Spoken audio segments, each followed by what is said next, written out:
Assalamualaikum warahmatullahi wabarakatuh. Perkenalkan, nama saya Rajali Hadiah Rahab, NIM 6193110021 dari kelas PJKR 6B. Mata kuliah sarana dan prasarana sekolah. Di sini saya akan menjelaskan sarana dan prasarana pada sekolah menengah atas, yang dimana di slide PPT ini saya sudah membuatnya. Itu adalah yang pertama adalah sarana prasarana untuk cabang atletik. Yang ini adalah foto yang dimana seorang atlet 100 meter harus memiliki sarana atau prasarana untuk membantunya. Seperti yang pertama adalah spike. Spike adalah tujuannya adalah memberikan tarikan dan kecepatan saat berlari. Dimana setiap lari 100 meter, 200 meter, dan 400 meter, dan 800 meter, bahkan sampai 10.000 meter dalam lapangan yang stadion pasti akan menggunakan sepatu spike seperti yang kita lihat seperti ini. Ini adalah sepatu spike yang biasanya kalau ragi-ragi itu bisa diganti sesuai dengan lari 100 meter atau lari-lari yang lainnya. Yang kedua, seorang pelari 100 atletik itu akan memiliki baju yang dimana ketika itu baju itu adalah tahan serap air, maksudnya tidak payah untuk masuknya air, ringan untuk dipakai, dan gunanya adalah lebih ringannya ketika melakukan lari, ketika lari 100 meter dan lari-lari seperti yang lain 10 meter lainnya. Lapangan atletik. Lapangan atletik ini adalah seperti lapangan atletik.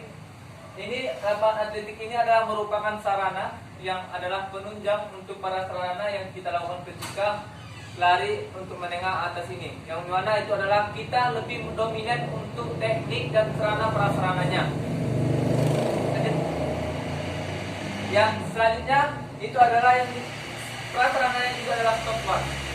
Teknik dasar untuk lari 100 meter adalah yang pertama adalah yang start jongkok, dan kombinasi yang pertama adalah yang kedua adalah start jongkok. Yang pertama adalah start jongkok, yang kedua adalah merilekskan diri, yang ketiga adalah power, dan yang keempat adalah fleksibel. Dan yang kedua, masuk aja kita, yang kedua adalah lompat jauh. Seorang lompat jauh itu memiliki teknik awalan, yaitu pertama awalan, yaitu teknik awalan, tolakan, akhiran, dan ketika melayang dan akhiran. Yang pertama adalah ketika kita melakukan awalan, coba posisikan tubuh kita itu lebih nyaman dan lebih rileks ketika melakukan awalan. Utamakan sudah mengetahui berapa langkah yang kita lakukan ketika melalui tolakan. Yang ketiga adalah teknik tolakan.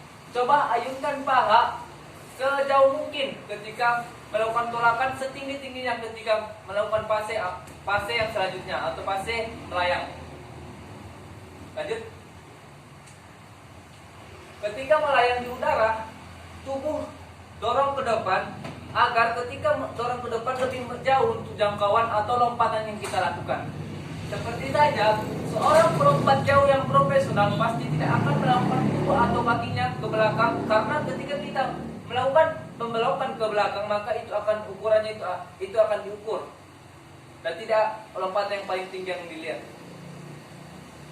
Adapun prasarananya adalah ketika kita di sekolah adalah memiliki tanah atau lompat jauh yang sudah dibuat oleh sekolah. Yang kedua adalah memiliki sepatu. Yang ketiga adalah siapnya siswa-siswa melakukan praktek yang kita lakukan di dalam sekolah tersebut. Langsung saja lompat tinggi. Lompat tinggi ini juga merupakan memiliki gaya, yaitu gaya straddle, gaya float, dan masih banyak lagi gayanya. Cuman ada yang saya tahu adalah 3 atau gaya itu sebenarnya. Tapi gaya yang paling dominan, yang paling orang kita mudahnya adalah gaya gunting atau yang disebut dengan gaya straddle. Karena langkah kaki itu cuman dengan gaya vertikal, dengan langkah kita hitung langkah kita dari awal. Biasanya itu langkah 8 kali langkah, dan melakukan gerakan kaki pertama sebagai tumpuan sebelah kanan dan akhiran sebelah kiri. Seperti itu. Namun gaya yang paling dilakukan untuk secara internasional adalah gaya flop, yang sehingga memiliki gaya flop adalah gaya rekor dunia. Seperti itu. Ini lanjut aja kita untuk lempar lembing. Ini adalah foto lempar lembing putra dan pria dan putri. Sebenarnya cara memegangnya baik dan efektif itu merupakan salah satu kunci untuk menemukan hasil yang paling dominan dan paling baik. Itu terdapat titik berat yang diprediksikan paling efektif cara memegangnya itu adalah yang pertama ada 3 sebenarnya, yaitu cara American style, Finlandian style, dan the tank. Seperti itu tadi Bang. Yang ini adalah kita jelaskan sebagian untuk tekniknya, itu adalah teknik dari American style adalah pertama itu adalah ibu jari dan jari telunjuk itu saling pertemuan di belakang bahu bulatan yang atau lilitan lembing. Dan itu lilitan lembing itu kita bertemuan dengan jari ibu kita. Sedangkan untuk cara pegangan Finlandia itu adalah ibu jarinya tengah bertemu dengan bulatan dan lilitan lembing, sedangkan jari telunjuk itu agak lurus dan batang lembing. Cara pegang wader. Pegangan cara ini adalah tank style. Ada pegangan yang dimana jari telunjuk dan jari tengah menjepit lembing tepat di belakang tempat pegangan.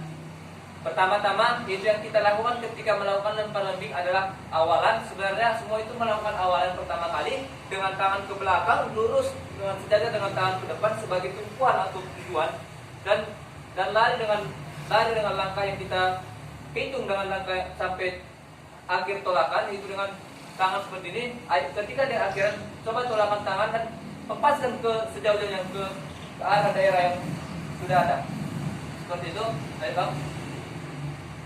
Ini adalah untuk yang lempar cakram adalah yang pertama itu adalah awalan dan ayunan dan gerakan terakhir. Ini merupakan teknik dasar yang betul-betul yang harus kita lakukan untuk sekolah menengah atas, karena yang lebih dominan yang dilakukan untuk sekolah menengah atas adalah telah mengetahui bagaimana alatnya dan bagaimana teknik dasarnya. Beda untuk modifikasi yang SMP dan SD, yang dimana itu lebih dominan permainan dan modifikasi. Inilah gerakannya. Itu adalah pertama itu adalah gaya samping dan gaya belakang. Seperti ini gambar tersebut. Dan untuk yang terakhir adalah tolak peluru. Itu adalah tolak peluru kuningan atau 7 kilo 26 kilo adalah merupakan salah satu tolak peluru kuningan yang memang itu sudah standar dalam nasional. Ini merupakan juga memiliki awalan juga seperti tangan kita di sini tolak peluru itu, dan mengayunkan tangan dan akhirnya dilajukan ke sejauh-jauh mungkin seperti itu. Dan ini merupakan teknik dasar yang cabang atletik yang saya paparkan. Mudah-mudahan bermanfaat. Assalamualaikum warahmatullahi wabarakatuh. Salam olahraga. Konten. Apa itu tadi? Itulah makanya. Iya Pak.